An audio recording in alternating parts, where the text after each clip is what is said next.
हैं वो वेद में नहीं, श्रुति में नहीं, स्मृति में नहीं, पुराणों में नहीं, महाभारत में नहीं, रामायण में नहीं, गीता में नहीं, कहीं पर भी हिंदू शब्द नहीं। हिंदू भारतीय शब्द नहीं है। हिंदू शब्द भारतीय शब्द नहीं है।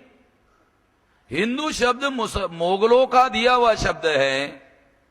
और दयानंद सरस्वती जो आर्य समाज का संस्थापक था वो कहता है कि मोगलों की दी हुई गाली है।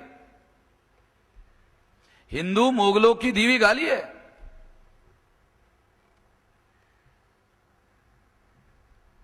वो तो एडल्ट फ्रेंचाइज भारत में लागू होने की वजह से ब्राह्मणों ने ब्राह्मण शब्द को छुपाने की कोशिश की और हिंदू शब्द को लाने की कोशिश की, और इस वजह से ओबीसी 52% ओबीसी के जो लोग हैं उनको हिंदू के नाम पर काउंटिंग किया जाता है, जिससे 3% ब्राह्मण बहुसंख्य बन जाता है। 3% ब्राह्मण 15% मुसलमानों को कहते हैं मुसलमान अल्पसंख्यक है। वो समझ में आ रहा है? 3% ब्राह्मण 15% मुसलमानों को कहते हैं कि मुसलमान अल्पसंख्यक है। अगर मुसलमान 15% मुसलमान अल्पसंख्यक है तो 3% ब्राह्मण 5 गुना मुसलमानों से अल्पसंख्यक है। उससे 5 गुना अल्पसंख्यक है। अगर वो 5 गुना अल्पसंख्यक है तो वो अपने को बहुसंख्यक कैसे मानता है?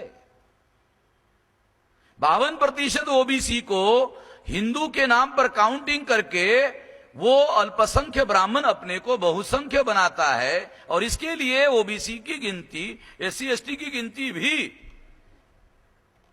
उसकी एससी एसटी की गिनती करते हैं एससी एसटी के नाम पर, मगर सेकंड नाम है हिंदू। आपको मालूम नहीं है? एससी एसटी का नाम भी हिंदू है। तो इसलिए ये जानना, ये समझना बहुत जरूरी है। हिंदू शब्द का जो मामला है ये समझना जरूरी है, बल्कि ये लोगों को कहा जाना चाहिए। और मोगलों ने गुलामों को हिंदू कहा, तो हमको क्या कहना चाहिए? ब्राह्मणों को क्या कहना चाहिए? मोगल विदेशी थे, उन्होंने हम लोगों को गुलाम बनाया था। अगर उन्होंने गुलाम बनाया था, गुलामों को हिंदू कहा था, तो ब्राह्मण हमको गुलाम कहकर गाली क्यों दे रहे?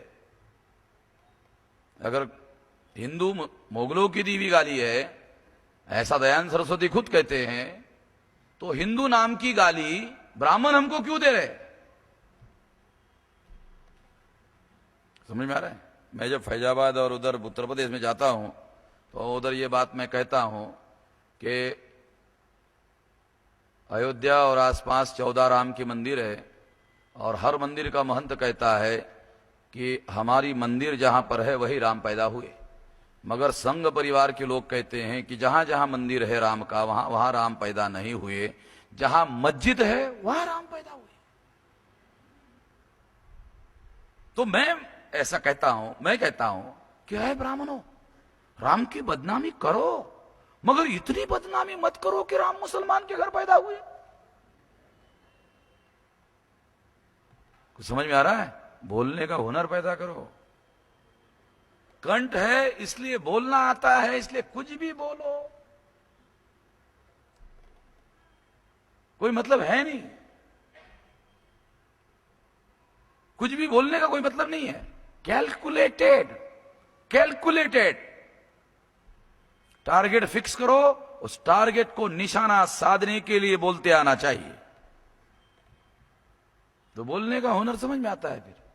इसलिए मैं हमेशा कहता हूं कि ऑब्जेक्टिव थिंकिंग डेवलप करो। जब ऑब्जेक्टिव थिंकिंग डेवलप होगी तो क्या बोलना चाहिए और क्या नहीं बोलना चाहिए वो समझ में आएगा। बोलना पर्पज नहीं है, ऑब्जेक्टिव पूरा करना पर्पज है, उसके लिए हम लोगों को बोलना चाहिए।